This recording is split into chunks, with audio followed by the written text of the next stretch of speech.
İran prezidenti Məsud Pezeşkiyanın Azərbaycan-İran biznes forumunda səsləndirdiyi şeirlə bağlı müxtəlif rəylər var. Yeni Sabah, Asiya Heydər Babaya salamdan oxunan bənddə sətiraltı mənanın olub-olmaması ilə bağlı Milli Məclisin deputatı yazıçı Aqil Abbasın münasibətini öyrənib. Pezeşkiyan İranın görkəmli şairi mənim dilimlə desək, İranın Səməd Vurğunu Şəhriyarın Azərbaycan dilində yazdığı bir şeirdən 2 bənd oxudu. O bununla dilimizə hörmət etdiyini qeyd etdi. Burada heç bir atmaca yoxdur. Nə atmaca ola bilər ki? Məsud Pezeşkiyan Bakıda Azərbaycanda yaşayan İran vətəndaşları ilə görüş vaxtı deyib ki, Nizami Gəncəlidən oxumaq üçün heç olmasa bir şeir axtardım, tapa bilmədim. Yazdıqlarının hamısı farsçadır. Halbuki Nizami bu torpağa məxsusdur və bu göstərir ki, biz bir millət, bir mədəniyyət, bir güc olmuşuq. Nizami Gəncəlinin Azərbaycan dilində yazdığı iddia edilən bir şeir mövcuddur. Ancaq bir çox ədəbiyyatçılar bu şeiri saxta sayır.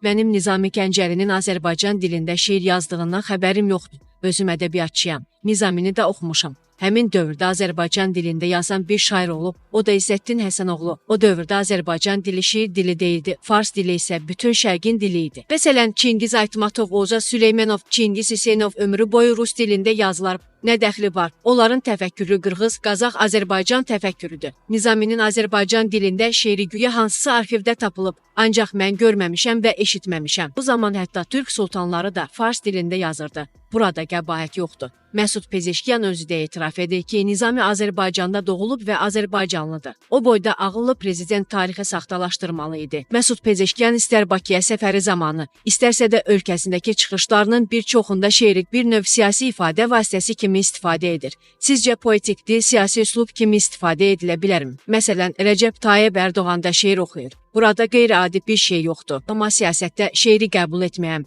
Siyasət siyasətdir və siyasətin öz dili tərzi var. Siyasi fikrini şeirlə şair deyir. Fikir verdiniz, İran prezidenti Eldar Əzizovla Azərbaycan dilində danışırdı. Ancaq o bir ölkənin prezidenti kimi rəsmi məclislərdə təbii ki, həmin ölkənin rəsmi dövlət dilində danışmalıdır. Bununla Məsud Pezeşkiyan Azərbaycanlı olduğunu bir daha vurğulayırdı. İranla bir tarixə, dilə, hətta bir məzhəbə malikik. Elə adət-ənənələrimiz, mətbəximiz də birdir.